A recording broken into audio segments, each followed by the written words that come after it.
Adore so very, very.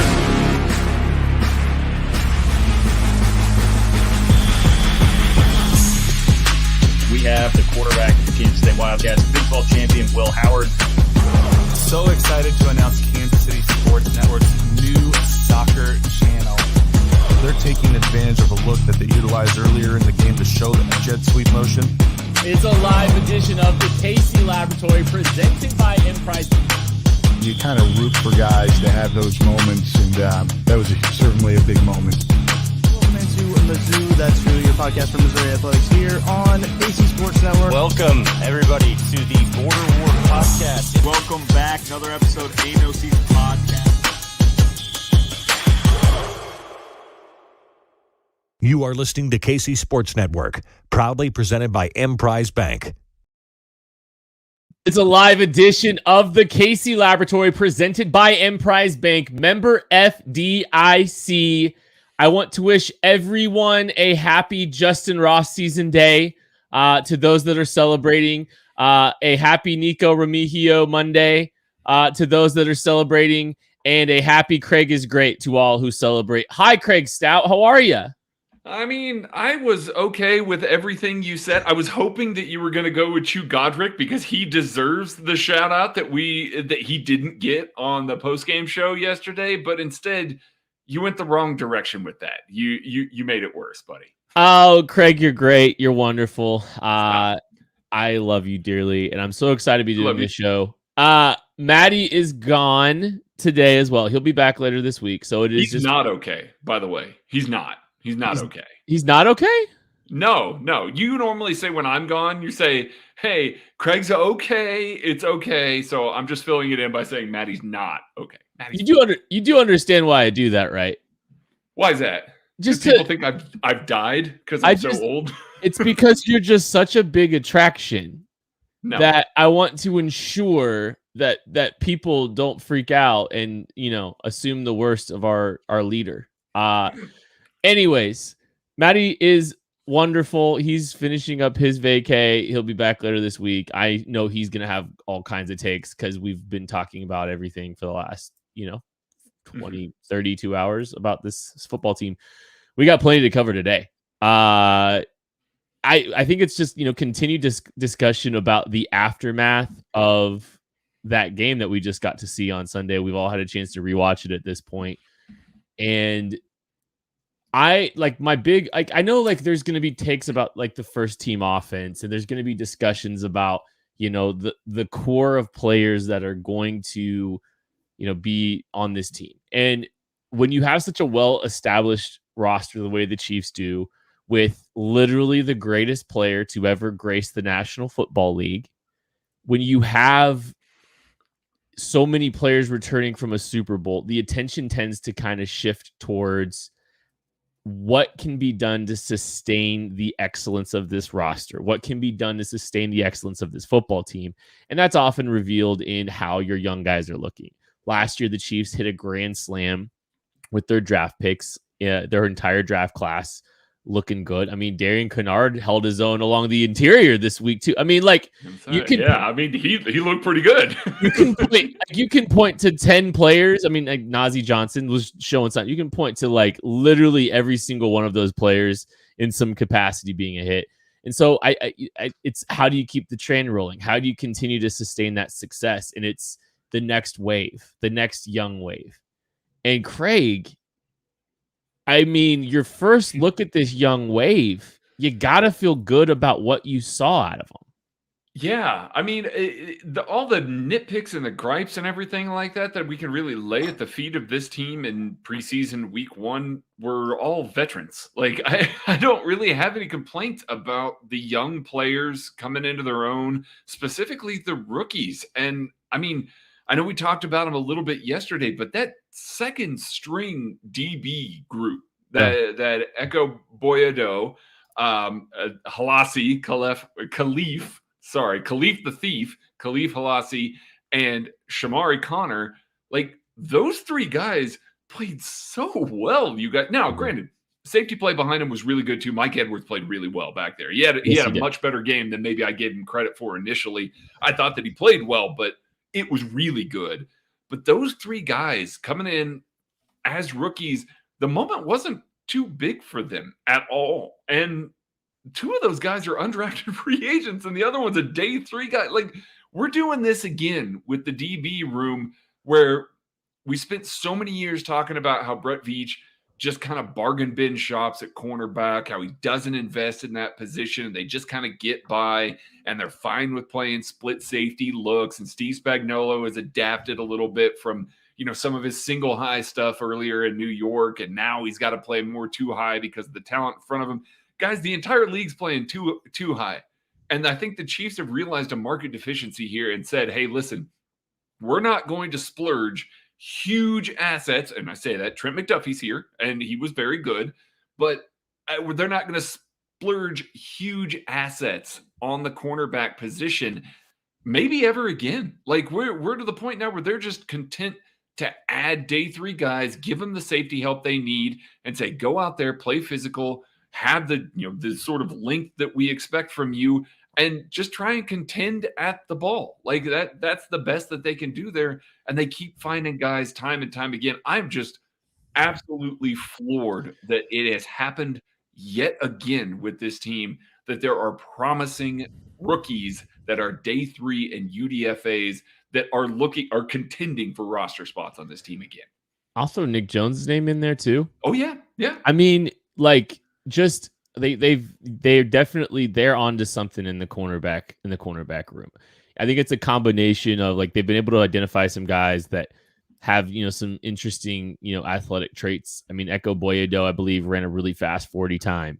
Khalif Alase, 6'1", 195 pounds, 32 and 2/8-inch arms, 4.5 40, 4.19 shuttle. I mean, nothing like super crazy there, but I would we should try to, like, pull all these down and just run them through the CBAT formula at some point here, out of curiosity. I've got a few of the guys that we've added here. I've got a few of them already in there. Really? Yeah. I mean, yes. they've been able to identify guys that just play ball, but also good athletic profiles to bet on the last couple of years. Like Najee Johnson getting run with the first team, strong athletic profile. Yeah. Mm-hmm. And so, like, I think it's fascinating to me that they've been able to just continue to keep that ball rolling at the defensive back spot. And man, I look at that group and I go, that's going to be tough to keep all those guys. They're not going to keep all of them. Echo Boyedo and Khalif Halase are not both making the team, most likely. Nick Jones, I mean, with Nick Jones in the mix too, like, there is going to be a roster crunch. Those guys are going to run the risk of being taken off the waiver wire. The good news is it's not like there's a ton of these kinds of, acquisitions being made. Like, there's a handful of names exchanging hands, and the Chiefs should be able to get these guys on the practice squad. And if they do, this is the defensive back room is a great place to start when you talk about the makings of an exceptional practice squad. Like, there's just so many intriguing bodies that they've thrown into the mix here. It's exciting. It's exciting to see all these guys play, and not all of them are going to pan out. Not all of them will. Mm-hmm. But when you are able to identify the kind of lottery tickets and the quality lottery tickets that Brett Veach has shown the ability to do over the course of the last few years, you're going to hit on a few every single year. And that's what I've been so impressed with the process for Brett Veach. And it's not just the defensive back rooms. I think he's given himself intriguing swings across the board that we're going to probably talk about some of these guys today. Mm-hmm. But some of these guys are going to hit. Some of these guys, you're going to look back 4 years from now and say, man, I can't believe we got X. I can't believe we got Khalif the Thief Halase as an undrafted free agent. There's going to be a couple of these guys that are going to turn into something substantial for this football team over the course of their next 4 years. Yeah. And I mean, to your point, you said, you're going to hit on some of these guys every once in a while. We're past that point with Brett Veach. Like, he is batting well above the league average, taking swings at the cornerback position, at the safety position, converting guys between the two, moving guys like Nick Jones that weren't playing much in the slot, moving him inside of the slot and having him look pretty good. Hopefully that, those fingers are okay and he's going to be able to continue on with this team this year. But even if he's not, he's a worthy swing at the position. And the fact that they keep adding all of this, hell, they just won a Super Bowl. with a bunch of day 3 dudes out there, and Trent McDuffie and L'Jarius Sneed's a day 3 dude, but he's past that point. He's proven himself as an NFL player, but a couple of day 3 dudes out there. And now they're adding more to the equation that are giving these other ones runs for their money. I think one of the bigger questions that we had that could potentially stop this defense from being pretty good was what happens if there's a sophomore slump with some of these guys? What happens if they take a little bit of a step back, if they don't perform to the level that we expected or even the level that they played with last year? Guess what? They're loading up again. Now, I'm not saying that Echo Boye-Doe, Khalif Halassi, any Shamari Connor are going to be to the level of those guys than the way that they played last year, but they're giving them some fight right now. Through preseason week 1, they looked really good against the second team offense for the Saints and more than held their own against NFL caliber players. Those are guys that are making the Saints 53. They were holding their own against those players. That's about all you can ask for in week 1 of the preseason. Nick Jones, I think he was going to be a fixture on special teams. It remains to be seen if he's going to miss time early in the season, how that's going to kind of affect his ability off the top.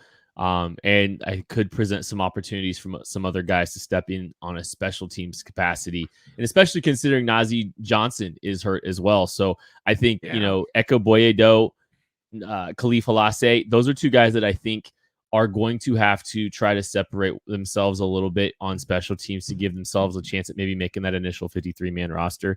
Shamari Connor, I'm glad you brought him up. He's firmly on this 53-man roster. He's going to be a special teams fixture. And boy, howdy.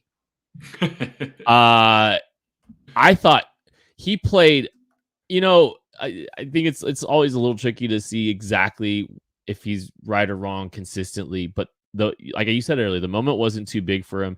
He played with speed. He played with conviction. He was flying around. He was playing hard. And he looked good from what I saw in this game. Oh, he really did. I think he wants at least one of those blitzes back. The one that he overran just a little bit. He wants that back. That's one of those quarterbacks stepping up in the pocket, having the awareness, a first overall quarterback in Jameis Winston stepping up into the pocket, having that awareness to avoid that sack, coming up a little bit empty-handed and going, okay, this is the NFL. That's the sort of thing that we're going to see. I'm not going to be able to blindside some of these guys. I'm not going to be able to just fully rely on my athleticism to do that. But man, he looked good out there. Man, he was able to show that explosion. Like we talked about him as an athletic guy. Again, the natural comparison that everybody wanted to make was L'Jarius Sneed because, again, played some safety, had that explosive testing, was a really super athlete, a big dude, wants to come up and hit, good blitzer. Through week 1, that's exactly what he looked like. He looked like a very young L'Jarius Sneed. Now, L'Jarius Sneed played a lot on the outside there. Steve Spagnuolo has already kind of recognized, moving L'Jarius Sneed inside. It's like, hey, him as a blitzer is way more important to me than having somebody on the boundary that can contend at the catch point the way that LJ can. So I am willing to sacrifice some of the stuff on the boundary to be able to create those negative plays. Shamari Connor gives them that ability. If somebody goes out hurt, I'm not so certain that a Shamari Connor is one of the early guys rotating into the slot. Maybe, Trent McDuffie and L'Jarius Sneed on the outside with Shamari Connor in the slot is not a bad little grouping, depending on the situation, the teams that they're playing. It gives them that flexibility. It gives them those options without losing some of that impact ability that you had by moving LJ out of the slot. Now you got another guy. And it's so important. It's so important to have that flexibility. And Connor, through week 1, all 3 of those guys really showed like they belonged on the field. The young defensive backs shown out, and there is a position that mirrors that similarity on the offensive side of the ball. It's Justin Ross season right after this. Thanks for listening to KC Sports Network. Make sure you download our new app. Find it on the App Store or Google Play. Just search KC Sports Network. Chiefs play a preseason game. It was a lot of fun to watch. A lot of young players. We just got done talking about a lot of the defensive players that shown in the back end of that defense that are really young.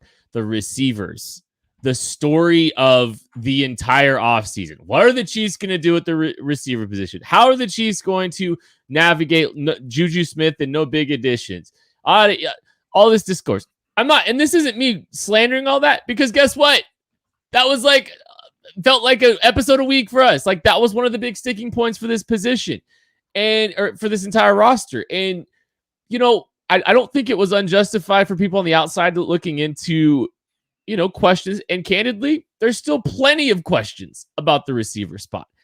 But one thing we talked about several times on this show is the Chiefs gave themselves solid swings to add, a key contributor or two, right?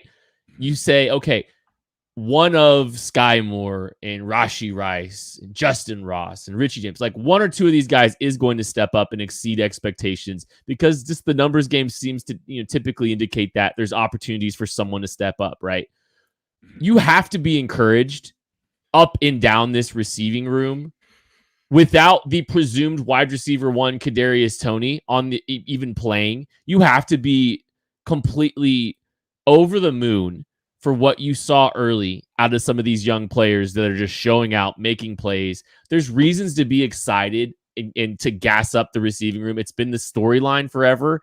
We've all been anticipating getting to see Justin Ross in an official capacity. You finally get to see him. He shows out. I mean, like, there's reason to believe a couple of these guys are really going to become significant contributors to this team. Oh, yeah, absolutely. Like, we spent so much time talking about Justin Ross and his contributions, Rashee Rice and his ability to fit into the offense pretty quickly. We've talked a lot about Richie James and, a lot of conversation about him, the analytics darling last year. Where is he actually going to fit on this team? So much so that we walk into this week and Nico Remigio and Kekoa Crawford fall out. Yeah. Yes, again, third stringers there. But these guys showed they belong on a roster. Maybe not the Chiefs, because this is going to be a very crowded room. But, I mean, again, these games are for guys to show that they belong in the NFL. And those two guys, especially on the rewatch there, we needed to talk more about Kekoa Crawford. He was really good in some limited reps there. But Nico Remigio, that catch that he made off of the deflection, that's an NFL catch. That is a pro level catch. That's not something that, he lucked into that one. It bounced the right way.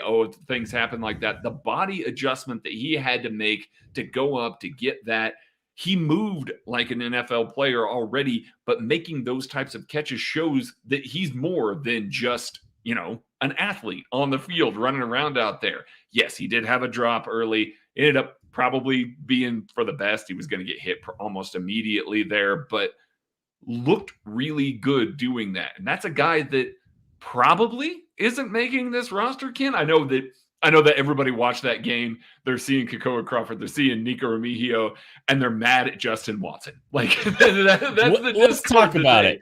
Let's talk about it. Okay. Yeah, you kind of leave it off there. Yeah. And I want to come back and wax poetic more about Nico Rahim-Eo, as Yoder05 is insinuating. And I think, yes. People are throwing their angst at Justin Watson. And Justin Watson, if you go back and you look at the snap counts, and you go back and look at the game, he was pulled with Patrick Mahomes. Yeah. He was in the first making the team as a wide receiver. He was in the first possession of the game, and then he got pulled immediately. And you can say, like, yeah, they want to get a look at these young guys. They kind of know what Justin Watson is. But also, like, if you go read Peter King's article, two receivers that Peter King singled out, Justin Watson and Sky Moore. Yeah. Both of those guys got pulled with Patrick Mahomes as well. So it's like, you look at it and go, okay, well, I think Justin Watson is making this team. He's got a little bit of guaranteed money that's keeping him around a little bit. He's got some special teams value that's probably going to have to be leaned on a little bit more. I know he didn't play last year on special teams, but this is a different season. He played more special teams for Tampa Bay. I think that's a, reasonable. So I think when you're looking into considering all these young guys, we're keeping 7, and how do we figure out which of those 7 are? So let's go back to Nico Rahim-Eo. I think it's a potential, like, I don't know if I don't know who he's competing with. Like, is it Richie James or him? Is it Justin Ross or him? Like, that's the questions I'm starting to have, because I think it's Richie James, Justin Ross, Nico I think that's Remigio, it. and Yeah. I mean, those are the bottom of the roster wide receivers. yeah. Yes. Yeah. And so, unless the Chiefs are trying to move somebody, or I mean, you got it. Kadarius Toney's back, and everybody's excited about Nico Remigio. Kadarius Toney's a better football player than Nico Remigio at this juncture in his career. He's a more, I mean, you want to talk about best availability is availability. We can have that conversation, but the Oh, Chiefs yeah. are in a roster crunch because they are, I mean, they're rostering Kadarius Toney. That's happening. So, it makes it tricky for these darlings that I'll speak specifically. Like, I think both Kakoa Crawford and Nico Remigio look the part. Nico Remigio has, I think, the best path to making this roster because of his return game ability. And that's really the big piece. Like, there's some return game depth. Both of them showed out, but like Nico's body control was really impressive. Being able to adjust on the fly like that. There's some very natural places. I'm actually writing about some of that here for the KCSN Substack tomorrow, but or today if you're listening on Tuesday. But yeah, I feel like what Remigio brings is probably more of interest with the roster crunch potentially than a Kakoa Crawford. And even then, like it's you might have to nudge Richie James out of the picture if you're trying to do that too, and that's where it gets tricky. It does get tricky, and I think that Richie James had a really good game, like accelerating through the break. Like, I mean, people are going to look at his stat line and go, "Yeah, it was fine. Yeah, he caught a wide open touchdown. Yeah, he was wide open because he torched a DB twice, like wide open in the end zone twice, and got vertical on a play that if Blaine Gabbert hits him a little bit better in stride, he scores on that too. Like that corner was not catching him." Richie James looked really, really good as well. These are good problems to have. Great. And that's kind of led to some focus like we've talked about here. Guys naturally want to keep a guy like Nico Remigio who has a really high ceiling. Remigio. You've had 2 months. You've had a 2-month head start from or multi-month head start from Eric Galco on this. Buddy, listen, I'll tell you what. That's on offense. I don't care. You might have to start caring again, Craig, if Chris Jones doesn't come back sooner rather than later. Hey, we'll get to the defense here in a little bit. And but I mean, I know that people look at that and say he's got a really high ceiling. They want to add a guy like that to the roster. And in other years, yes, absolutely. Like, I think he makes this roster, makes the bottom of it as a returner, as a special teamer, maybe a guy that's inactive some weeks, but a guy that's going to hang around and stick on this roster. They got too many young bodies that they want to try and do that. And so, yes, that has led to people like Justin Watson catching the ire of all of these, Chiefs fans that say, we know what he is. We know that he's not going to be this super high-end wide receiver one type guy. And I don't disagree with that, but he does everything right. He blocks well. He's in the right place at all times. He is the guy that can kind of be relied on to do all the little dirty work and things like that. I mean, there was a rep. He's even put on a little more weight. There was a rep that he lined up with the first team where he was lined up condensed and he took an edge on one-on-one, sealed the edge on a run play. Like, that's the type of stuff that you're not turning to Nico Remigio and saying, okay, you line up and you do that sort of stuff. That's what you're relying on tight ends and things like that. Justin Watson gives you that little bit more flexibility there. And to Kent's point, the fact that he's pulled off the field immediately, Sky Moore's pulled off the field immediately. They don't really run very many true pass concepts with that first team. They just kind of went, okay, here's the playbook. It's right here, close to the vest. You don't get to see what we're going to do with these guys this year. Should give you a little more hype for Sky Moore at the very least. You should be very excited because Andy Reid typically does this with guys that he knows he's going to unleash. Justin Watson, I think, is just a proven guy. They don't need to get him the reps. They wanted to get other young guys the reps. I'm not expecting that Justin Watson is going to be an 80% snap guy in week 15 of this year or anything like that. I think that the young guys will take over eventually, but this lead time, while they're coming up to speed, while they're adjusting to things for the first 6, 7, 8 weeks of the season, Justin Watson is going to be massive for this offense. That's why he's here. And so Andy's going to have one of these guys. I'm fine with it being him. I think this is one of those ultimate good problems too. And I know that's no duh, Kent, but I think independently of each other, you'd be thrilled to have one of Justin Ross or Nico Remigio just here, just blessed. You'd feel very excited from what you saw from them in week one. You go, let's go. This is awesome. We got one of those. I know like it's tempting to like get greedy and go for 2 here, but I think you're gonna have to risk it. It sucks unless there's an injury. Unless there's an injury coming, like Kadarius Toney, MVS, Justin Watson, Rashee Rice. I mean, those are the Sky Moore. Those are your locks. Like those, I think those are locks. So that's 5. Yeah. The Chiefs have typically carried 6, and we're here trying to squeeze 7 in when there's 8 guys, 9 guys we're excited about. And I do think, because we got a little time before our second break here, I do think that there is a chance for that to happen. I think we saw a little bit of that. I'm not sure that this team keeps 4 tight ends. Blake Bell lined up as a fullback on a play in an I formation yesterday. That kind of indicates, yes, they are definitely going to use some of these guys as fullbacks, whether that be Blake Bell, whether that be somebody else. We'll see what that is.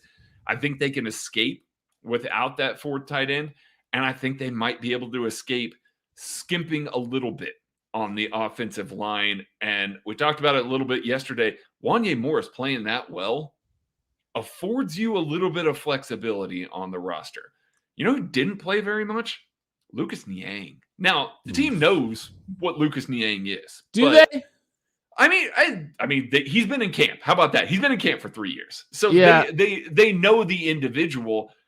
So it's either one of those that they feel confident in who he is, or they feel like, hey, maybe this guy's not part of the plans. So I don't know what to read into that Lucas Niang stuff. It could really go to either polar opposite there.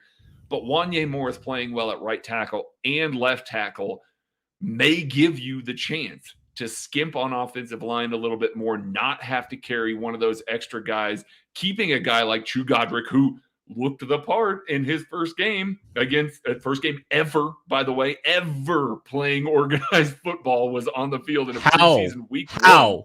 Yeah. How was he that? Yeah. But his movement skills are unbelievable for they're unreal. He's a basketball player, and it's obvious. You watch him move and you go, yeah, I get it. I get where that movement skill comes from. But it was the technique ability already that he's picking that up. Yeah, he's got stuff to learn, but that's a dude that you keep on a practice squad. And now all of a sudden you've got Donovan Smith, who played really well. Yeah. Jawan Taylor, who looked good. Wanya Morris, who can play either side and look pretty good. And a future guy at offensive tackle and Chu Godric there.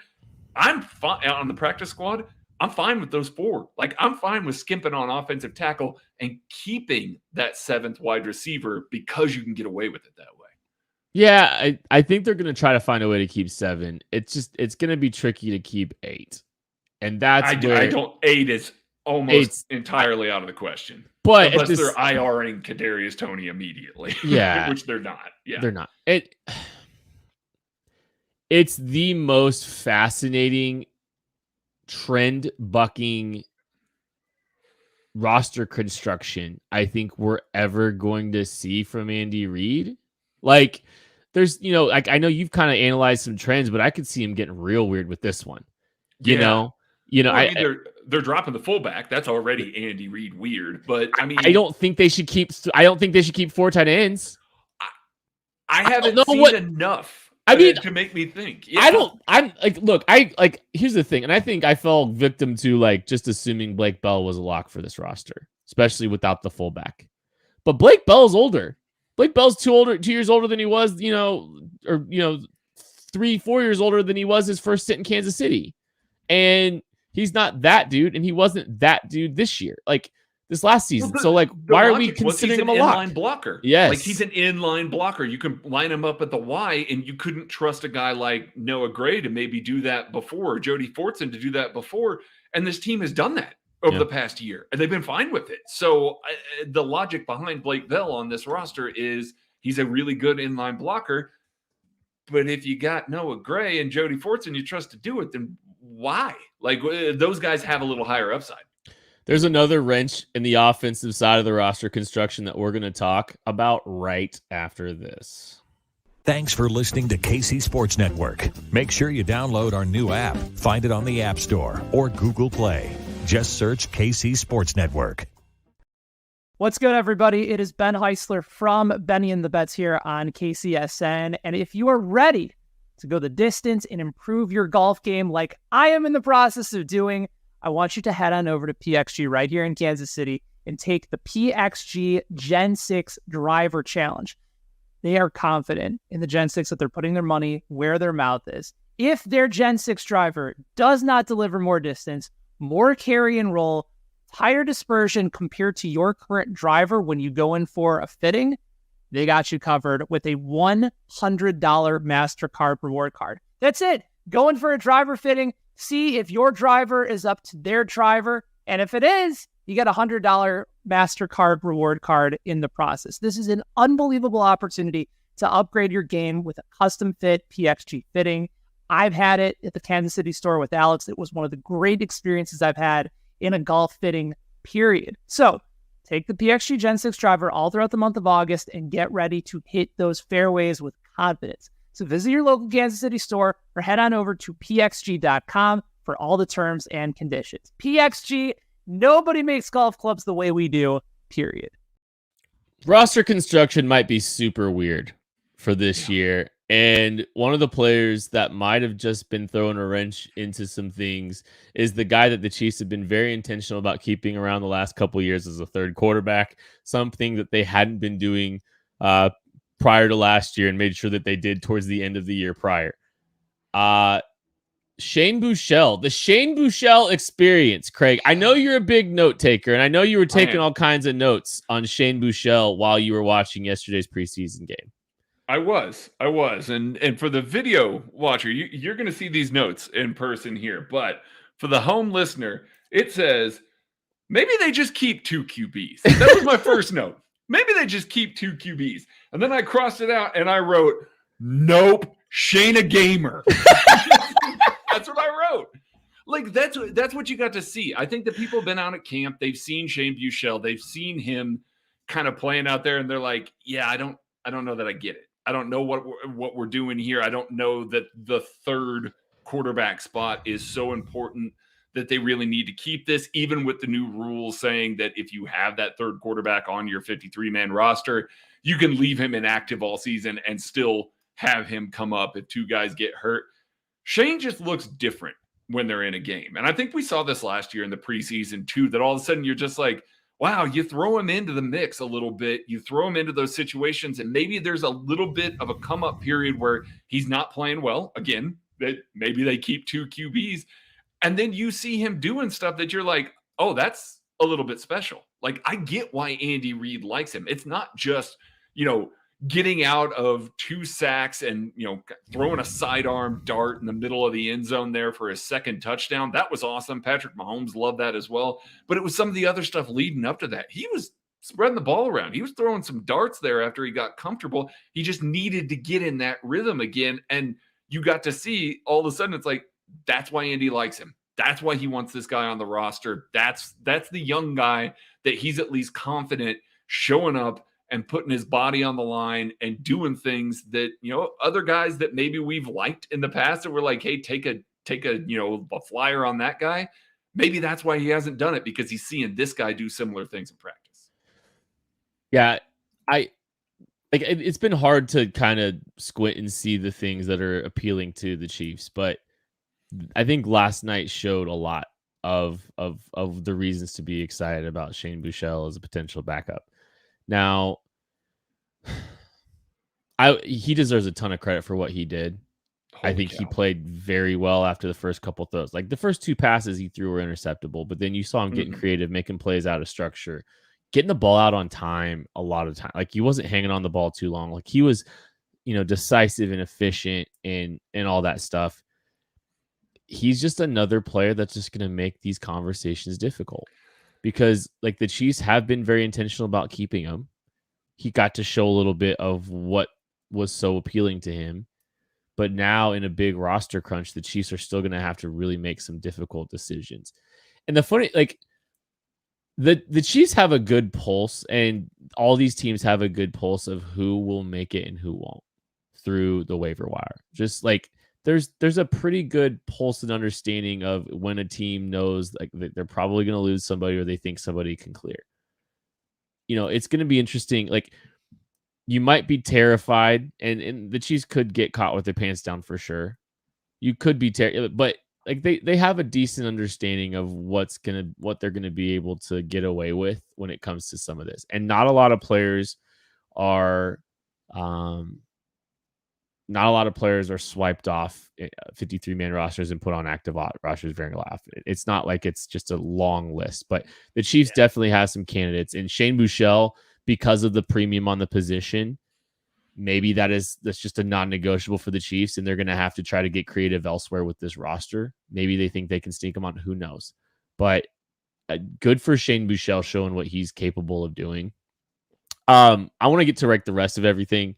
I did have this thought, and there was some talk about energy and urgency with Mahomes. I think he said on the sideline with Kimmy checks and seeing these young guys kind of play with the kind of energy and in the way that they all played. And there were so many young dudes that were just out there showing out, balling out, playing hard.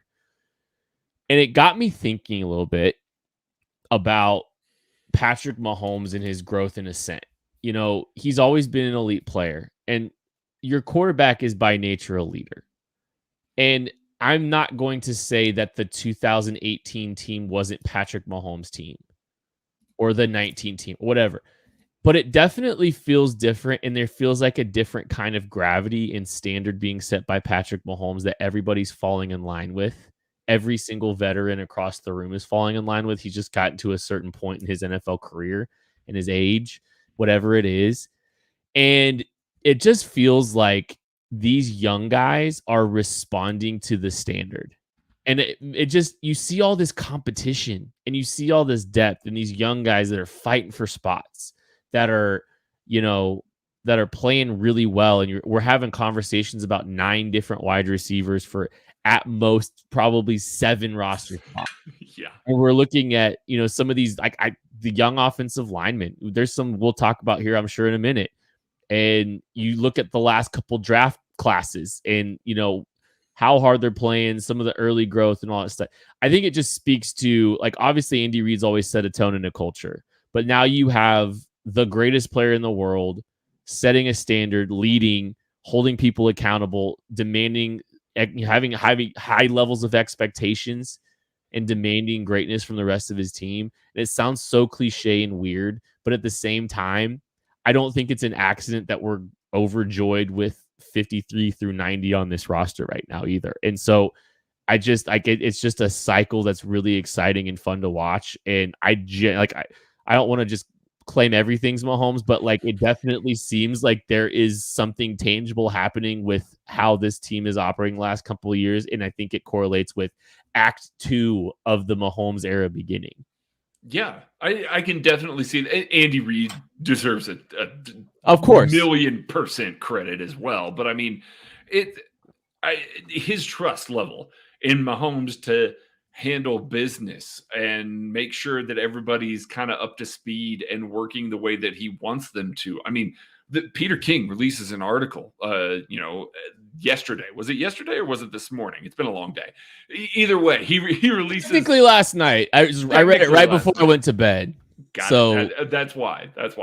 But releases this article and basically says, Sky Moore, according to Patrick Mahomes said Sky Moore was basically tied to my hip this entire offseason. He was at every single one of those workouts. He stayed late. He's quizzing me about stuff. He's trying to get up to speed. It's that standard of excellence that he has brought to the table. I mean, everybody looks at him and says, yeah, he's the best player in the world. Yeah, it's really easy to say that. It's really easy to look at that. Yeah, it's a fact. Undeniable. But the fact that everybody around him wants to be at that level and goes to him to try and get that little bit of energy from him, to figure out what it is, to take that next step, to go that extra little bit is everything. Like, that is exactly who you could have ever dreamed about leading this franchise. And oh yeah, he's one of the greatest quarterbacks to ever play the game. Like, even if he wasn't, that the level, the sort of gravitas that he has, even if he wasn't quite to that level, he would still carry that, and he would still bring other guys up and bring them into the equation, have them work as hard as they are. That's just part of who he is. It's just, he's also not just that ultra competitor, but he's also this ridiculous human being on the football field as well. It just makes it so easy for these guys to sort of follow him, to stay in line, and to kind of want to bring their games up as well. So I think that we've seen this team, especially over the past 2 years, place a focus on those guys that maybe have that little bit of extra drive, or wanted that little, last year was the football IQ, draft. As we were looking at it, it's like, man, all these guys have huge football character, super high football character. This year's draft class had that high football character, and now all of a sudden are taking these super high ceiling dudes as well. So I think they've figured out the formula for getting these guys in, having them work with Patrick, having them kind of glom on to the sort of things that he's doing. And what we're seeing is those results. And now we're going to see if this next group of these high ceiling players that are also going to glom onto him can now hit that ceiling. It's so fun to watch. It's way more than I ever could have expected out of the guy. And it's so awesome to be that team that has him. The Craig Stout glom count is at Yes. 2 for today's episode. Glom count is also brought to you by Emprise Bank, member FDIC. I'm not sure if they want that, but that's okay. Let's move on to just our remaining, let's empty the clip. Let's empty the notebook on everything that we kind of want to just talk about. I know we said it in the post-game presser, but yeah, rewatch, very excited about the offensive tackle group. Everyone, the first 2 were great. Chu Godric, I can't believe that he, I can't believe that was his first game ever. Wanye played a ton of snaps. He led the entire team in snaps for the game. And I think that's really good for him, just because just continue to throw him on both sides of the line. I think you mentioned it, Craig. He's kind of rotating both sides, getting looks at both. I think it's really good for him to continue to get that work. Very excited about that in the tackle position. Lucas Niang, Prince Tigo Winogo, those are a couple guys you're going to have to take a look hard at, and how that works. Yeah. I don't want to run them down. They were fine. They were just fine, but it just wasn't to the level that Wanye was, and nor the ceiling that maybe a Chu Godric has. But yes, go ahead, kid. No, it's going to be interesting. Do they try to get cute on the offensive line? Does Andy want to get cute on the offensive line? Because we talk about aggressively correcting and fixing what kept the team from achieving a Super Bowl. We're not too far removed from this team running out of offensive line depth. Yeah. What do they do there? Are they intentional about keeping bodies? They have some intriguing bodies, and maybe they just feel like they have enough, and maybe they like offensive lineman 9 better than they liked offensive lineman 9, in 2020. But I mean, it's going to be a fascinating from a roster construction there. I thought Mike Caliendo played well. I thought Nick Allegretti showed exactly why he's here. And one other thought, just when you're talking about roster construction, because I'm going to use Austin Ryder as an example. I think there's a chance Blake Bell could be a practice squad guy. I think there's a chance Kendall Blanton could very well be a practice squad guy. Austin Ryder, maybe even Jody Fortson, if we're being honest. Who knows? I don't think they're going to only keep 2. No, I'm just saying that pool of guys out. Yes, gotcha. I think that pool of guys, they can mix and match what they prefer to keep, and then who they might be able to just hold on to a practice squad, like an Austin Ryder. That'll be a group that I think can be insulated with players that have contributed to this team in the past. And it kind of feels like that's what they started doing with Ryder last year. They might be able to do it. This might be the Blake Bell year to do that. Who knows? But I think they might be able to maintain some Danny Shelton, same thing. They might be able to maintain some serviceable depth there the same way they did last year. Only Danny Shelton, let's just go to that. Danny Shelton looks like he might be still have something left in the tank. Yeah. He had a couple of plays. Like, it wasn't just the sack that he had. He had a couple of plays that on some stretch runs that he actually did a pretty good job chasing down and being, kind of a pursuit defender, closing the back door. That's good. Like, I mean, that's that man is a house. So the fact that he's able to pick up and move that foundation the way that he was, like, that's good. That is a really positive thing there. Danny Shelton is another one of those guys that, like, you look at, I don't have super high expectations for, but I wouldn't say that I've got super high expectations for many of the interior defensive linemen not named Chris Jones at this point. Yeah, I hope Turk Wharton is really good. I really hope Keandre Coburn is, because he was fun to watch. Keandre Coburn didn't get in until he was, in the second half. Like, with that defensive line depth, that leaves you questioning. Like, what is it? Chris Williams played a ton of snaps ahead of him. Dietrich Wise was completely off the field before Keandre Coburn even sniffed it. So there's several of those types of rotations that I'm looking at a little bit more. I'm also looking at the linebackers, Kent. Like, they had a very clear checkbox that they wanted to hit here. I think we all got really hyped about Drew Tranquill playing in the dime. Yeah. Drew Tranquill was not the featured dime linebacker. As a matter of fact, first time on the field, Nick Bolton was the dime linebacker, just like it was last year. It's not doom and gloom or anything like that, but Nick Bolton was the first guy out there. They ran with those guys with the ones. That was Leo Chanel, Willie Gay Jr., and Nick Bolton as the three linebackers when they were in the base. And then it was, some combination of Willie and, and Nick in the sub package stuff. It wasn't until they got with the twos when it was Jack Cochrane, Cole Christensen, and Drew Tranquill before he finally got in the game. Now, he was still the Mike linebacker. He was still calling stuff. He looked really good, had a fantastic blitz, looked pretty good moving, trying to cover some space and stuff like that. I still think that there is probably that guy as your dime linebacker, but there were a couple of checkboxes they needed to hit. I mean, there was 11 personnel and they were staying with three linebackers on the field. Like, that's not something that Steve Spagnuolo was going to do in season. He wanted to get these guys reps, wanted to figure out if they can play. I did want to note Malik Herring ran a lot as an interior player in the dime. Go ahead. Let me just add one comment. Like, we've typically, historically, conversationally, we have clumped Malik Herring and Joshua Kando into a little group together.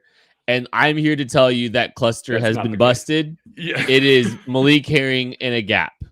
And so Malik Herring is I think if we're not having the Malik Herring or Joshua Kando, it's like Malik Herring is clearly has taken a step beyond what we've seen out of Joshua Kando in a couple years. I think Joshua Kando is, I'm not overly optimistic about him making this football team at this point, if I'm going to be candid. He got a lot of reps, Joshua Kando did. Now, he did get in fairly early. Like, he was running with some of the early guys as well, but he played for a long time in this game as well. That is a guy in year 3 that you are hoping you're not trying to give reps for him to figure it out. Like, I get why FAU's playing a ton. Get that guy as many reps as possible. Like, let's get that game, figured out, because ceiling's there. You want him to grow into that. But yeah, that first dime rotation on the defensive line, George Karlaftis at edge, Charles Omenihu as a 3-tech, Malik Herring as a 3-tech, and Felix Inaduke Uzama as your other defensive end. As full-on NASCAR package. Yeah, love it. Now, again, Mike Dana did not play in this game. He was nursing kind of an injury a little bit there. He's certainly going to factor in. Maybe he's in that Malik Herring spot moving forward. Maybe Chris Jones factors in some capacity. It filters in there somewhat when he gets back here. But I did like the NASCAR package to start there. Now, didn't get a pressure off of that or anything like that, but it'll come. It'll come around. Before we move off of defense, Kent, how worried? What's your level of worry that they got a little bit dog walked by the New Orleans Saints first team and second team offenses? What's your level of concern there? I don't know if I'm super concerned, but also this is the kind of conversation I think we had about the 2018 defense, where they looked real bad and we said, it's just preseason, and then they weren't. But like, I don't want to speak entirely for the second team, but like, Chris Jones matters, like in a very, very big way. Mike Dana matters. Mike Dana matters. Yeah. And so I think the front wasn't really getting home much early in the game, and it started to get, as the game wore on, I think you saw him starting to get more and more pressure and guys starting to step up. But I mean, I don't know if I'm too beat up about it yet. I think like you talked about Drew Tranquil not playing in the dime yesterday. Mm-hmm. I think he's playing in the dime week 1. I do. It matters. Yeah, it all matters. Yeah. It all matters. So I think they're holding some back. They're hiding some things. And so like that's where some of the overreactions aren't going to happen for me, where I think most of their stuff was pretty soft and static. There were some big gaping holes because the pass rush wasn't getting home. So like I'm just there's one. I'll go. And I don't think the safeties played particularly well. No. Either one of them. No. I don't think Justin Reed played very well. I don't think Brian Cook, the AJ Perry touchdown, Brian Cook is doubling a tight end at the sticks that, Nick Bolton's also covering, and Trent McDuffie's kind of releasing AJ Perry in a way that it's like, hey, I'm expecting safety help here. It's not there. Now, who knows? Who knows which one of those guys is misreading that? But there were a number of plays that both Brian Cook and Justin Reed on the rewatch that I was just like, that's a little bit of a struggle. That's not what we were kind of hoping to see from either one of those guys in year 2 of Steve Spagnuolo's system. Let's just start throwing some names out, real quick hitters. Yep. Shout out Leo Chenal. I thought he was awesome in his limited time. Looks good. Looks good. He looks like I don't know, and like this is where like I was gonna say I don't really know like what the linebacker rotation is gonna ultimately look like when it's all said and done. But the Chiefs have 4 good linebackers in my opinion. So, and like Willie Gay's kind of the wild card, but like I saw Nate Tice posted some clips today of him just,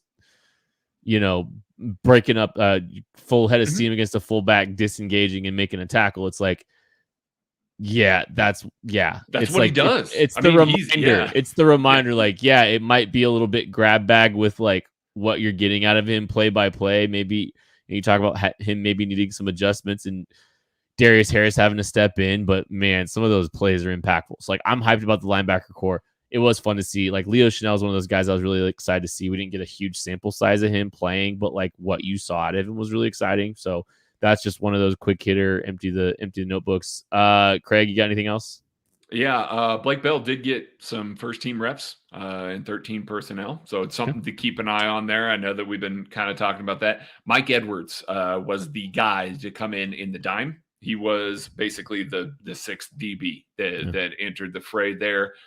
We had a lot of talk about, is that Shamari Connor? Who is that going to end up being? It was Mike Edwards week 1. I didn't see anything to make me think that he doesn't need to be taken off the field. Like he was good. Filling the alley, coming down the hill, pretty good there. We mentioned a lot of the interior offensive linemen, the backups there. I really like that group. Darren Kennard looked pretty good, but Caliendo looked good. Nick Allegretti, looked like Nick Allegretti does. Like they're in pretty good hands with their interior offensive line right now. Enough to make me wonder that, with again going back to it with Wanye playing both sides there. Joe Tooney's ability to kick out to left tackle, if they get real deep into some attrition in the middle of a game or something like that, I don't know. It may give them a little more confidence that maybe they don't need to keep that extra offensive tackle. And then we can end up with a Nico Remigio making this roster. Echo Boye-Doe filling, despite weighing 176 pounds, like playing the run was like just He's no feisty, regard. Man. He is. Defensive tackle Chris Jones, come home. Please. That was one of my big takeaways. Yeah, I mean, I think that was everybody's big takeaway. I think I saw multiple people as like winners from this game. Chris Jones. But like so many fun guys. I know Chris Lodican threw that pick, but like he did some fun things in that game too. Like I kind of like I'm here for the Chris Lodican experience a little bit. I'm sorry, it's gonna be fun. Just in preseason, though. I don't keeping that man on the roster, but he is the perfect preseason quarterback for fun.